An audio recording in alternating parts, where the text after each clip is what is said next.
你是谁啊？怎么在我家？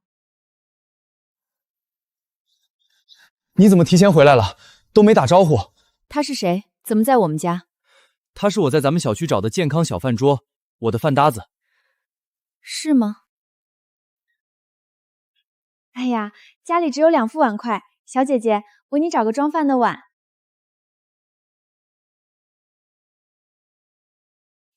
真是可笑，竟然把我当成傻的了。许素，真的很好吃，你快尝尝。对啊，当是自己家一样，别跟我客气。啊！我忘记脱围裙了。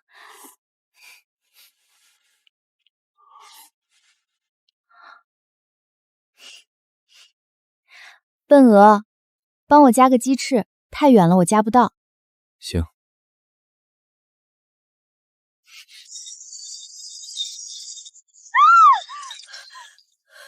许小姐，我不知道你有什么气，我只知道再有气也不能对着食物发火啊！我本来今天真的不想说你的，你一回来就摆这张臭脸，现在又闹这一出，你到底是要干什么？你快跟小厨道歉！你让我道歉？对，道歉是吧？道歉之前，你是不是应该跟我解释一下？他来这里给你做饭，为什么穿着我给你买的衣服？我的衣服？不可能吧？不是的，宝贝，你听我解释，我也不知道他为什么穿我的衣服，他就是个做饭的，我就是个吃饭的。你不了解别人还不了解我吗？我真的很冤枉，我是真不知道他为什么穿我的衣服，他也没有跟我说啊。许小姐，我和鹤川清者自清，我不想解释任何话，我只知道心脏的人眼睛看什么都是脏的。所以你自己的衣服呢？是我给你穿我男朋友的衣服的吗？还是我逼你过来给我的男朋友做饭吃的？按照你的逻辑，是不是下次我推开门看见你们2个躺在床上，你还要再说上一句是我心思龌龊，其实你们只是躺着在说话？你说这些话，你自己信吗？我可以很明确的告诉你，我和鹤川绝对没有你想的那样龌龊。我穿成这样，只是因为我上午做饭的时候把我自己的衣服弄脏了，所以才问鹤川借了一件衣服先穿一下的。现在你高兴了吗？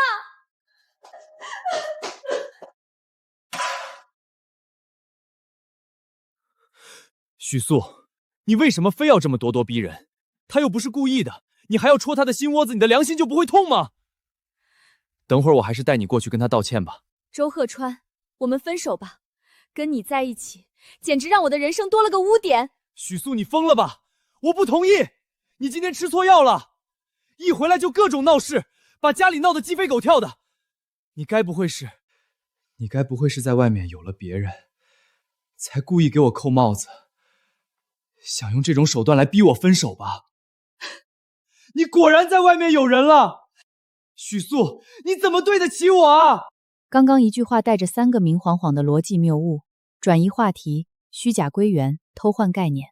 明明说的是江离初和他不但没有任何解释和回答，还突然没头没尾的冒出一句是我在外面有人了。很显然，他将自己和江离初的暧昧行为模糊了，顺便把问题转移到了我的身上。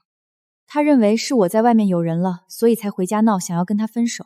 用这种主观臆测的方式偷换概念，直接将我的合理质疑变成了无理取闹。我不知道从什么时候开始，他变成了现在这种模样。记忆里那个青春阳光的少年，难道是因为我的滤镜才在记忆里那么熠熠生辉吗？我不确定，我只知道现在的周鹤川，我不想再继续爱下去了。你干什么这样看着我？你自己做了亏心事儿，我可没有。你确定？你敢跟我互换手机检查吗？这还是一对情侣水杯。1个月前，周鹤川好像去过景德镇，他跟我说是去参加一个游戏活动，看样子他应该不是一个人去的。你们还一起去旅游了是吧？不是一起去的，我们是……不用解释了，我不是很在乎你们去了哪里，玩了什么项目，我也不在乎他们2个搞在一起的经过，我不想再听任何解释。从我进门的那一刻起，所有的证据都怼到了我的眼前，情侣水杯，还有他们那亲昵到不会反微微的称呼，我家里4处都留下了江离初的痕迹，是周鹤山同意的。不管他没出轨，我现在脑子里只有一个无比清晰的念头：分手，立刻马上。门锁的密码被改了，对吗？我今天是用钥匙进来的。好像是。小初来做饭总是忘记密码，我在电竞房直播戴着耳机听不见，经常让他在外面等我1-2个小时，所以干脆就改了个他记得住的密码。那现在的密码是什么？现在的密码是990817。我都不用脑子，只用脚趾头想，都能猜到这串数字是江离初的生日。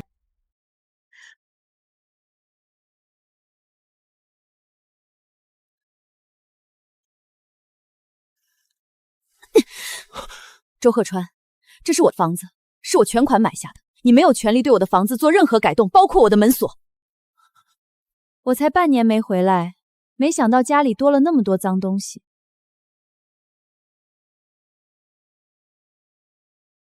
哎呀，没拿稳。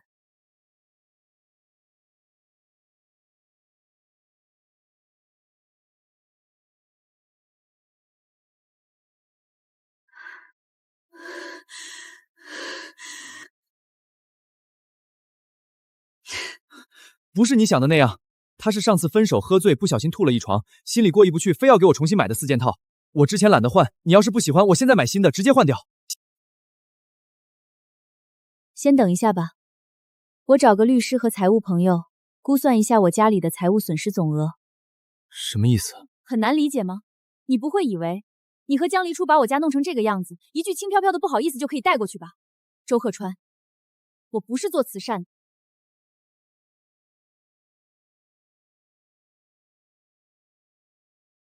总共27万8，大头的是我专门定制的厨房冰箱和柜子，客厅的电视柜，阳台和浴室的花砖，这些都没有经过我的同意被改了色，我全部要换掉。还有书房里这几年我收藏的那些。行了，小初要改动这些地方的时候，是经过了我的同意的，你没必要把这些小事闹得那么大，我让他过来跟你道个歉就行了。不是只让他赔，你得跟他一起赔。许素，我是你男朋友啊，你怎么这么狠心？就因为我跟别的女生走得近了一点，就要这样对我吗？听不懂人话就去医院，我和你已经分手了，请不要再把这些事情扯到男女情感上面去。你伙同他人对我造成高额的财产损失，如果不愿意赔偿，我们就警局见。许素，如果是以前，我看见他这个生气的样子，一定会想尽办法去哄他开心。好，好，好，你一定要闹成这样是吧？行，分手就分手，你不要后悔。他到底什么时候能够跳过分手和出轨的那些狗屁情感问题？我们现在最核心的问题是，我的财产受到了巨大损失啊！27万8，足足的27万8千块啊！在他的感情面前，就这么不值一提吗？等一下，怎么，还是舍不得我？如果现在你跟我认错的话，我还能大发慈悲的原谅你，不跟你分手。我是让你走之前把江离初的联系方式推给我一下。房子的这个情况，你们2个都跑不掉的。我要把这个损坏的物品清单发给他。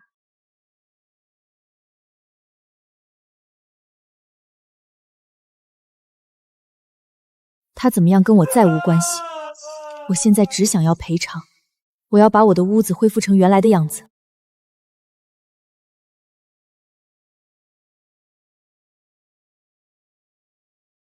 请在10天内将赔偿款给到我。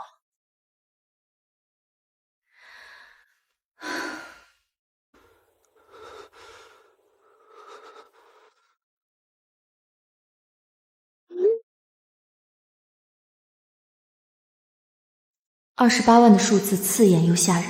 我混迹各大小区，狩猎独居男人多年，从来都是只捞钱不担责，只占便宜不吃亏，从来没有一次需要赔付这么大一笔巨款。绝对不能赔钱，更不能被这件事牵扯，留下任何不良记录。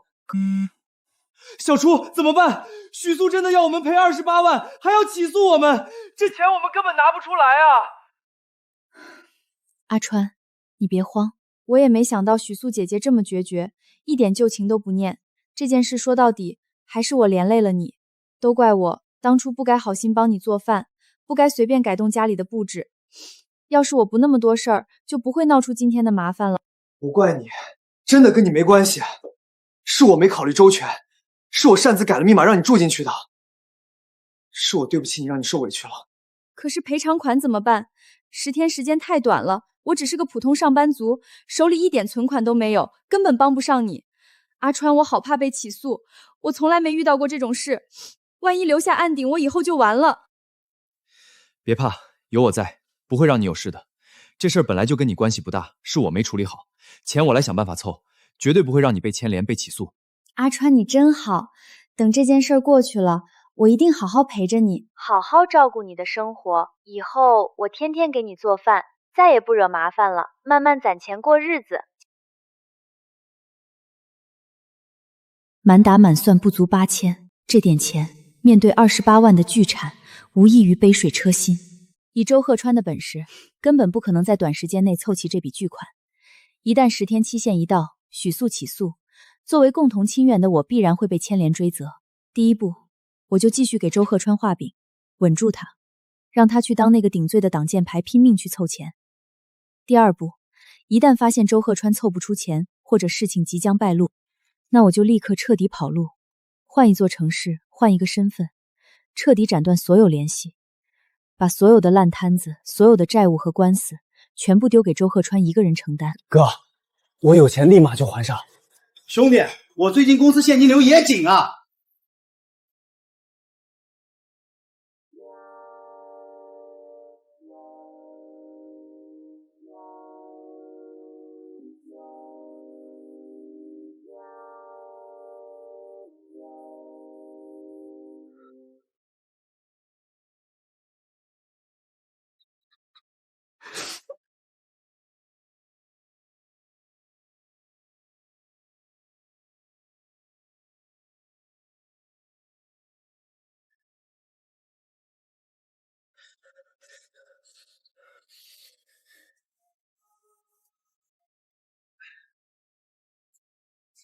哎，你现在开的好吗？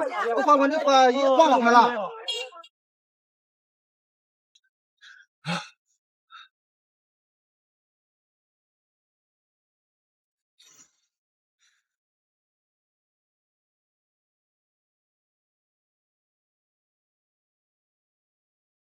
我花了一整天的时间，将我家里多出来的那些垃圾统统收拾好，全部丢去了垃圾桶。许小姐，在床底下翻出来一件粉色的睡衣，还要不要？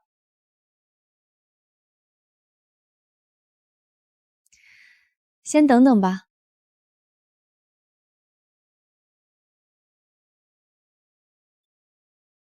对，是我的，怎么样？这件睡衣还是鹤川给我买的，老女人你嫉妒吗？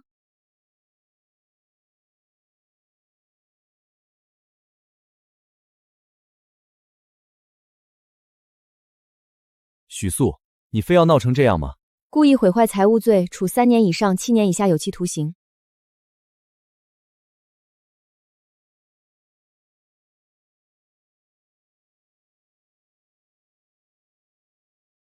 你换锁了，还换密码了。我输你生日也不对，输我生日也不对，输我们的恋爱纪念日也不对。许素，你真的不爱我了吗？我们认识快10年，还有5年的感情。你的意思是，我还可以要点精神补偿费？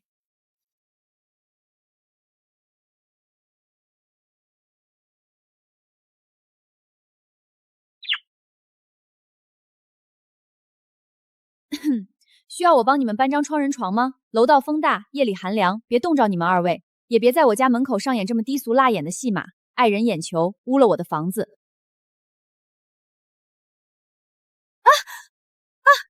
鹤川，你干什么？怎么能这么用力推我？你弄疼我了！真是个胆小鬼，嘴上说的天花乱坠，情话一套接着一套，关键时刻一点担当都没有，只顾着自己逃命。如果爱，请深爱，麻烦2位自重，不要在私人住宅门口扰民，低俗纠缠。再有下次，门体损耗、楼道保洁、房屋折旧、精神损失全部追加进赔偿清单，所有费用由你们2人共同承担，绝不姑息。都怪你！我早就说过这里有监控，让你安分一点，你非要在这里卿卿我我，得寸进尺。现在好了，被全程录了视频，他还拿这个威胁我们，后续又要多赔钱多添麻烦，你满意了？我哪知道他闲得没事干，还守着门口的监控看。本来之前谈好的赔偿款就凑得艰难，压力已经够大了，你非要添乱。这下好了，证据确凿，他只会狮子大开口。你现在反倒怪我了。当初是你主动招惹我的，是你天天找我聊天，对我嘘寒问暖，是你说和许素在一起太累，说我温柔懂事最懂你，是你主动出轨，主动越界。现在出事了，所有错都成我的了。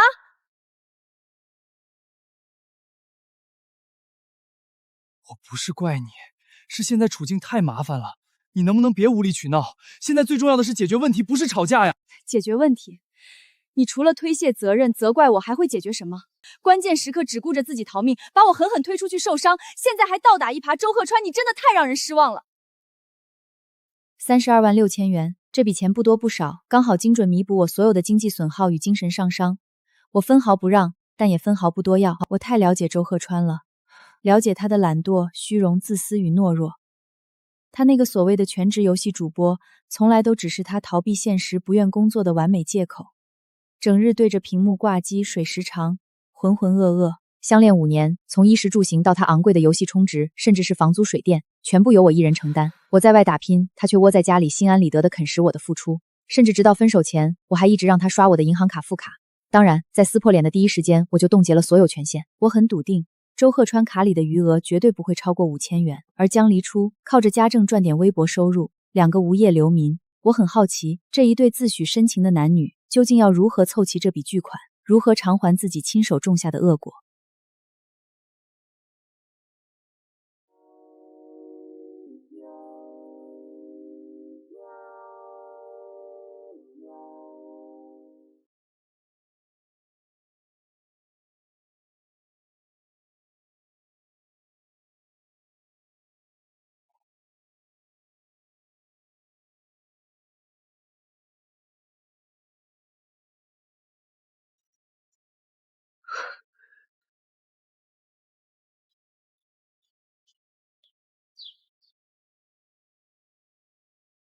许素，钱我凑齐了，你好好看看。这下你满意了？你要打开看看吗？你天天揪着赔偿不放，步步紧逼，死咬着不肯松口。现在钱在这里，整整32万6，你终于满意了，是不是终于得逞了？鹤川，别这样说话呀，好好沟通。没必要演戏装样子，不用刻意撑场面。下楼去银行现场验钞，钱款全额到账。我们当场签署结清协议，彻底两清，再无瓜葛。两清，5年感情，1800多个日夜的朝夕相处，你就想用一笔冷冰冰的钱把我们所有的过往一笔勾销？许素，你未免太冷血、太绝情了！你的心是不是石头做的？私自损毁我的私人财物，侵占我的房产在先，我只是依法依规维权，索要合理赔偿，挽回我的经济与精神损失，谈不上绝情，更谈不上冷血。从头到尾是你们做错在先，走这么久的路，肯定累坏了，肯定累坏了吧？没关系，我一直陪着你，不管多难，我都不离不弃。为了你，做什么都值得，再累再难，我都心甘情愿。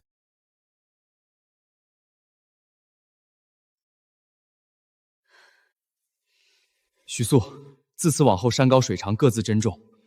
你牢牢记住，这辈子你再也遇不到比我更爱你的人，你一定会后悔的。你绝对会后悔今天的决定。那就祝你们百年好合，永不分离，祸福与共，此生不离。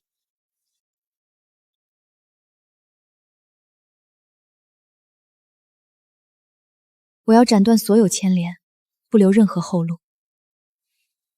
这套承载了我5年青春、无数伤痛与不堪的房子，该结束了。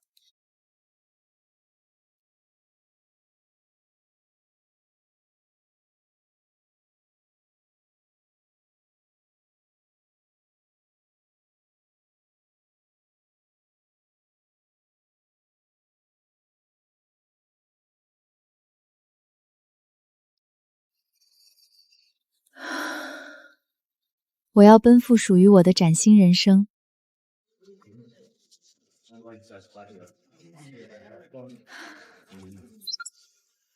This is the key point we need to marry Mercusur, but I'm entitled to mate is damaging.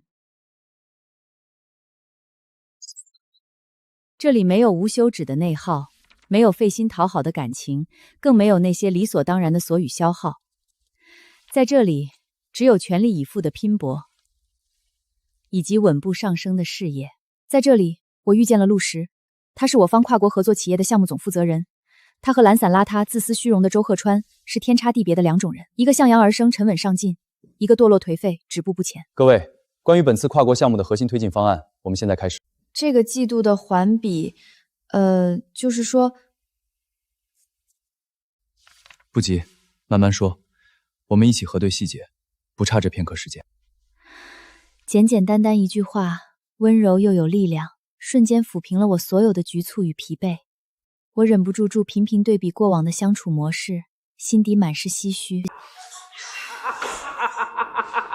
灯光太亮了，打扰我休息了，赶紧关了。最近真的太累了，压力好大。矫情脆弱，不就是加个班吗？我看你就是吃不了苦。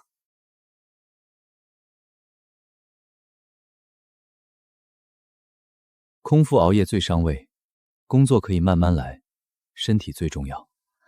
谢谢，真的太麻烦你了，我都有点过意不去。职场搭档，互相照应是本分。你专业扎实，做事认真，足够努力，值得被好好对待，没必要客气。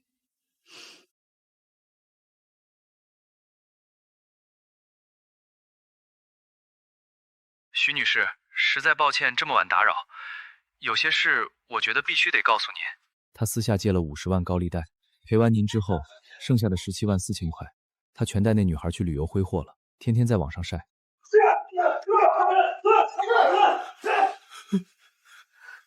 鹤川别慌，我陪鹤川一起抗战，一定能熬过去的。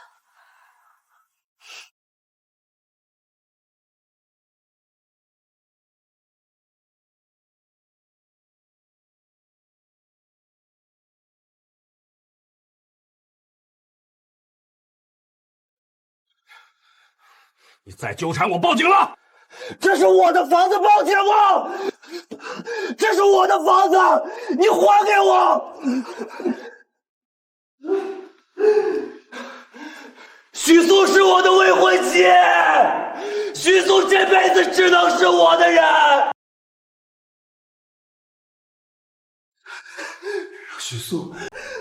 让许素回来救我，我要跟许素通话。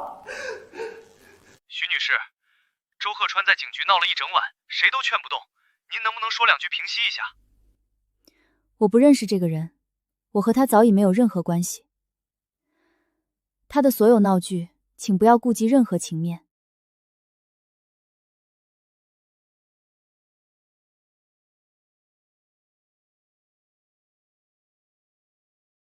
许素，我知道你还在生我的气，我真的知道错了，我彻底后悔了。我和江离初从头到尾就是一场误会，是他刻意勾引我，算计我。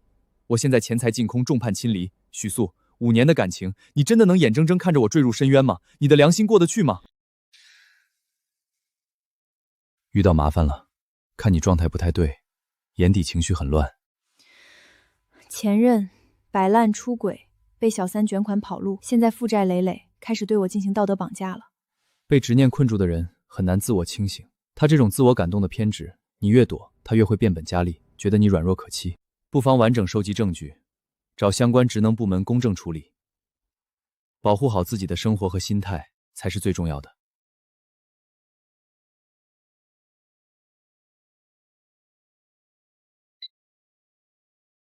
张律师，帮我更新证据。周鹤川持续恶意骚扰，同步给警局负责，全权委托你处理。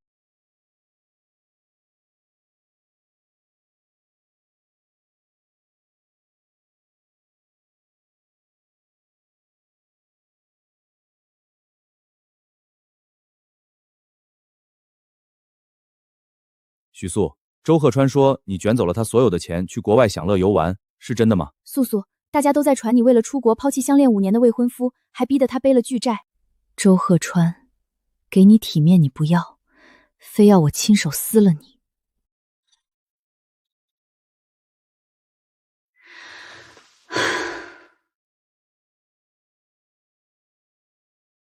你真不要脸！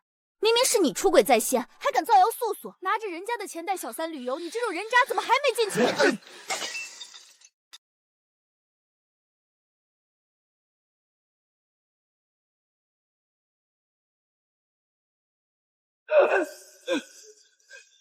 你终于出现了，我等了你整整3天。请你止步，这里是公共场合，请保持体面。你是谁？凭什么拦我？这是我和我女朋友的私事，轮不到你管。纠正一下，是前女友。从我们互删联系方式的那一刻起，我们就没关系了。5年，1800多天，你说结束就结束，你就是在赌气。我落难了，江离初那个女人骗光了我所有的钱，我背了几10万高利贷，我现在一无所有，你真的要眼睁睁看着我死吗？你落难，是你自己选的路。当初你背叛我，纵容江离初入侵我家的时候，怎么不谈情分？你为了撑面子借高利贷挥霍，陪新欢旅游的时候，怎么不谈情分？我不管，今天你必须跟我回去，不然我就天天守在这里闹到你没法上班。这位男士非法跨境入境，长时间持续纠缠打扰我，今天在人多的地方故意挑事，出言威胁我，麻烦你们先将此人看管起来，马上对接相关工作人员前来协调处置。你真的要做的这么绝？5年的感情，在你眼里就真的一文不值吗？是你亲手毁掉了所有，从你选择感情就已经彻底作废。如果你持续纠缠，我会依法追究全部责任。人这一生最该学会的就是为自己的行为负责，与其在这里道德绑架，不如回国踏实找份工作还债。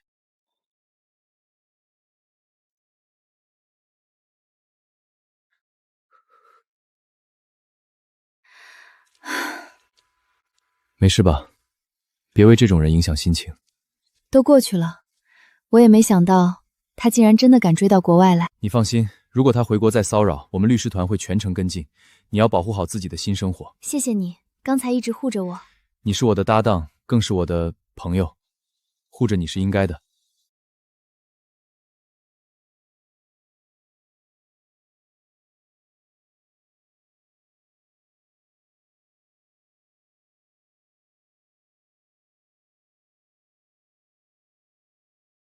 上门劳务、情感合患10余起案件，受害者联名举报，你还有什么好交代的？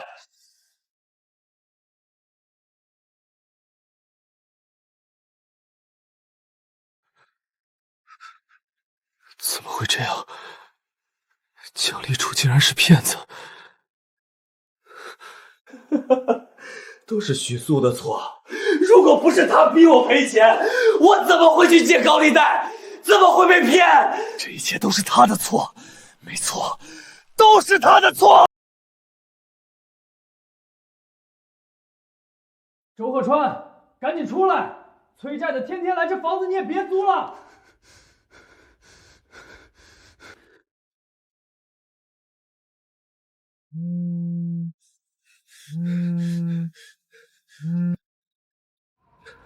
中介大哥，帮我给许素传个话，告诉他我真的后悔了，我当年只是一时糊涂。你让我打电话给徐女士也没用，徐女士早就交代了，让你别再纠缠了。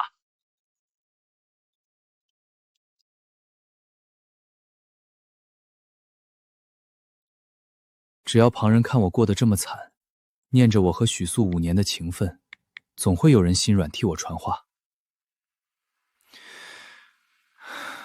只要有人帮我递话，他总能听见我的后悔，说不定心里还念着过去，一时心软就愿意原谅我，愿意回头跟我重新过日子。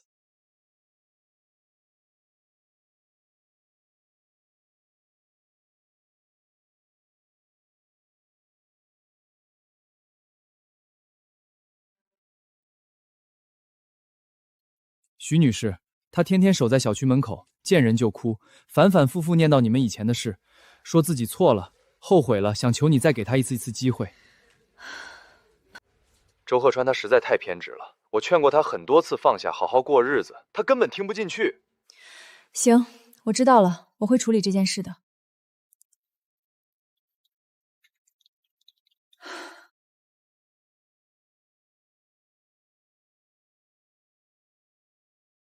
周鹤川开始演苦情戏了。他说后悔，周鹤川只是后悔失去了长久为他兜底的人。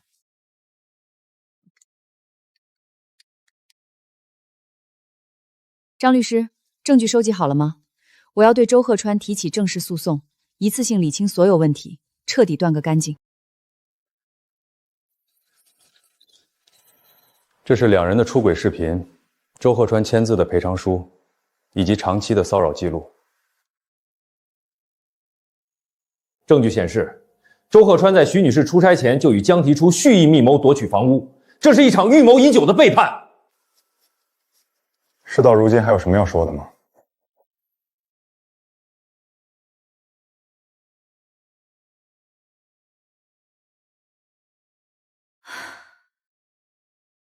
国内的麻烦彻底收尾了。落网了，缠了这么久，总算画上句号了。人总要向光而行，没必要背着过去的泥泞。以前那5年，我活得太累了，拼命工作，包揽家务，承担所有开销，还要照顾周鹤川的情绪。我以为坚持能捂热一颗心，结果撑起了一个骗局。感情是双向滋养，不是单方面扶贫。你值得被全心全意的珍惜。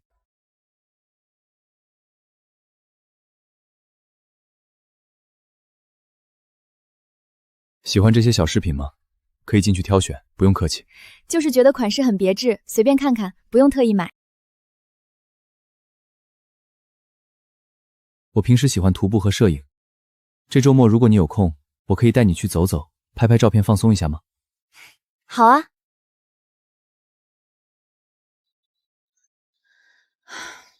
我构图总是很差，拍不出风景的治愈感。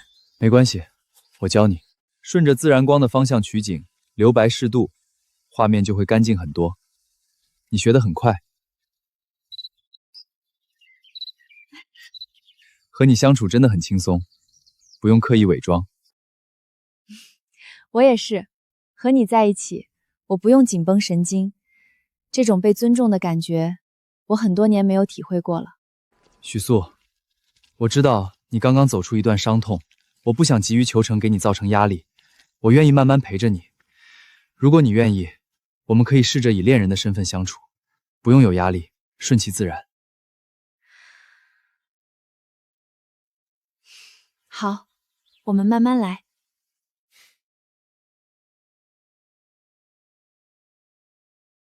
确定关系后，我们依旧以工作为重，职场上是并肩的搭档，生活里是温柔的伴侣。这种平等和滋养，治愈了我过往所有的委屈。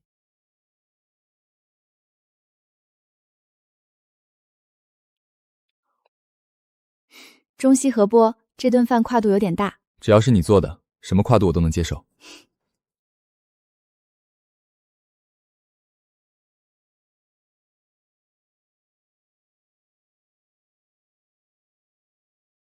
是不是想起以前的事了？只是觉得恍如隔世，曾经以为能相守一辈子的家，最后闹得一地鸡毛。过往的经历是必修课，不是枷锁。那些糟糕的人，是让你看清自己值得什么样的爱。往后的风雨，我会陪着你。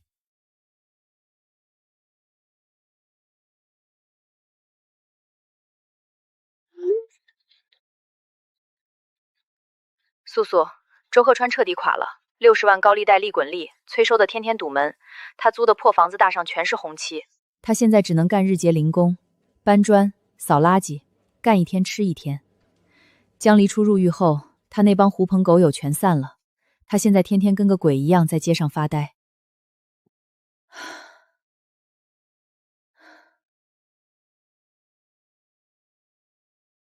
出什么事了？我听说了周鹤川的近况，他现在负债累累，居无定所，彻底消沉了。执念困住一个人的时候，连自救都做不到。他不愿正视错误，自然走不出泥潭。陆石，项目收尾后，我想回国一趟，把最后几套闲置房间办垫，也和那段青春正式告别。我陪你一起，帮你处理琐事，也陪你故地重游。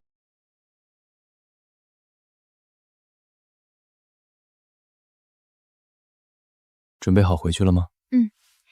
所有阴暗的过去都该留在那里了。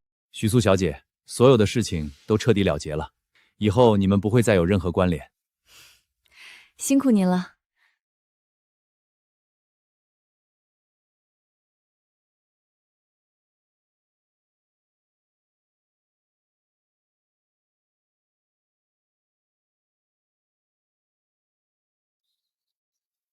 徐素，你回来了。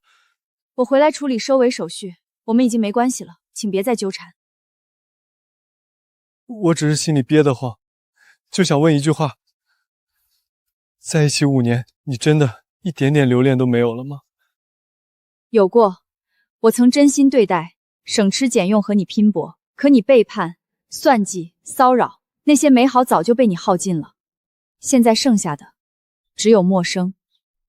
我知道错了，我真的后悔了。我不该被江林初勾引，不该辜负你。我现在在工厂干活，我能还债，我们还能不能重新开始？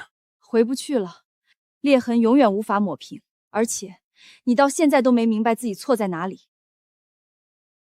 你后悔的不是伤害了我，而是失去了长久为你兜底的安稳生活。你后悔自己落得一无所有。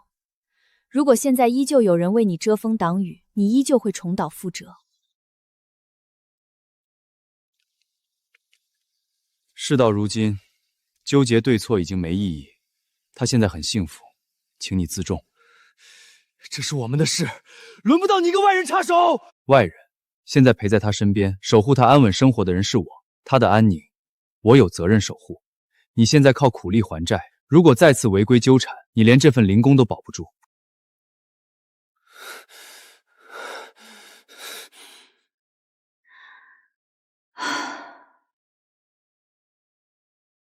彻底结束了。过往翻篇，从此一心向前。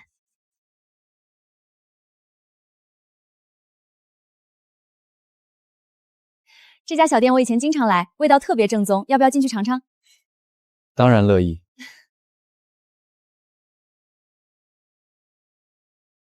以前加班晚了，总想来这一口。那时候总觉得累，一半是因为工作，一半是因为周鹤川。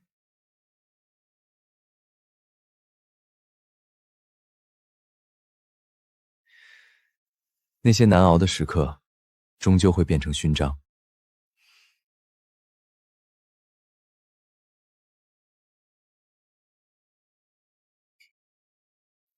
现在才明白，离开他，日子反而越来越亮。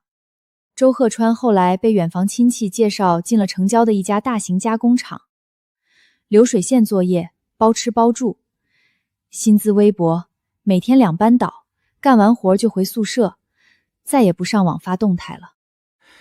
也算被迫踏实下来了，只是醒悟得太晚。最好的年华，最真心的人，早就被他弄丢了。至于江离初，监狱里的生活枯燥严苛，他那些手段根本没用。昔日风光的捞女，只能在高墙内接受劳动改造。烂人自有烂人磨，他们终究走向了各自的深渊。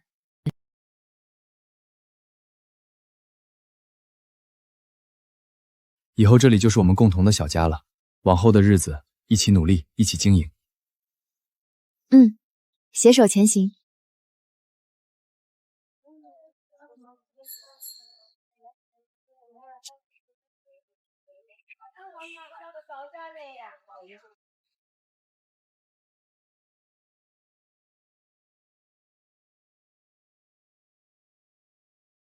是周鹤川。物是人非了。生活给了周鹤川最实在的教训，只是代价太大了。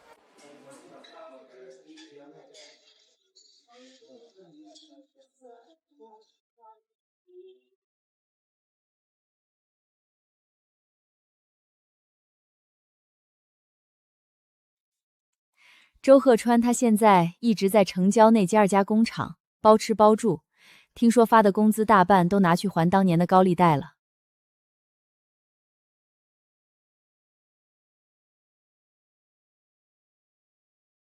他不抽烟不喝酒，也不社交，每天下了班就钻进集体宿舍看短视频。他学会了接受命运。前阵子有人看他老实，想给他介绍个相亲对象，那姑娘挺本分的，谁知道给周鹤川拒绝了。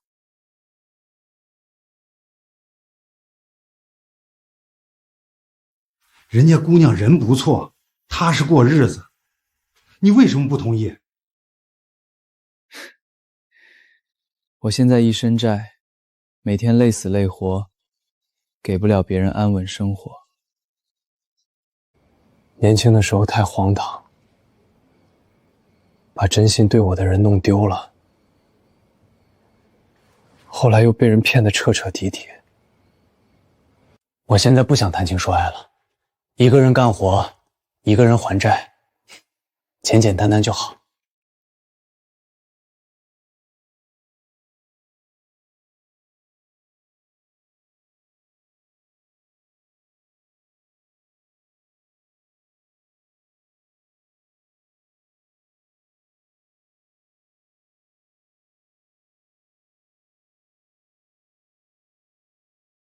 不好意思，江离初小姐，我们公司不招有过往不良记录的员工。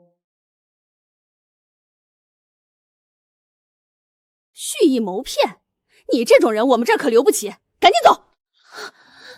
你，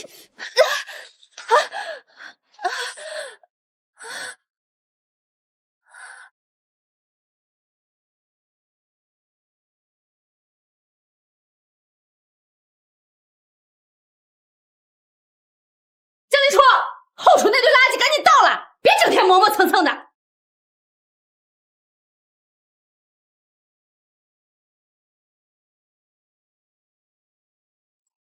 这不是那个3年前上过新闻的职业捞女江离初吗？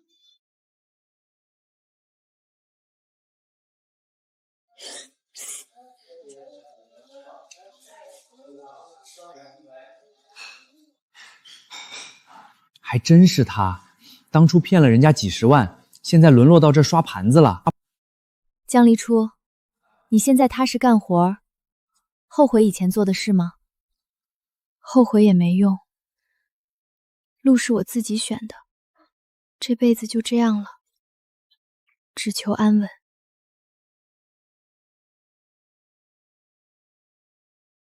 祝贺许素女士正式出任部门主管，也祝贺陆石先生带领团队创入佳绩。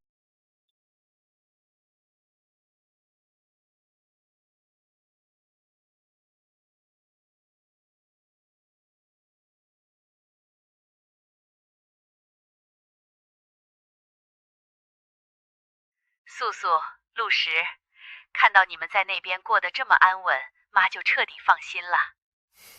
妈，您放心，我会照顾好许素的。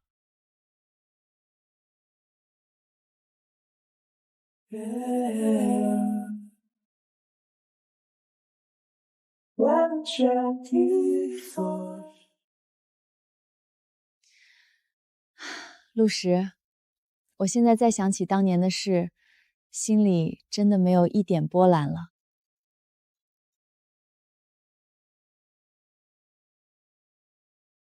那些坎坷是必修课，重要的是摔倒后，你选择站起来往前走，而不是沉迷在泥潭。当年如果我心软，如果我犹豫，或许现在我还困在那间满是红漆的屋子里。人生路上总有烂人，幸好你够果断。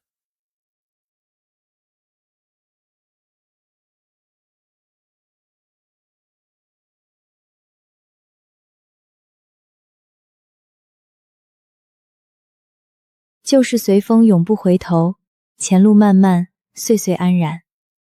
这便是我收获最好的结局。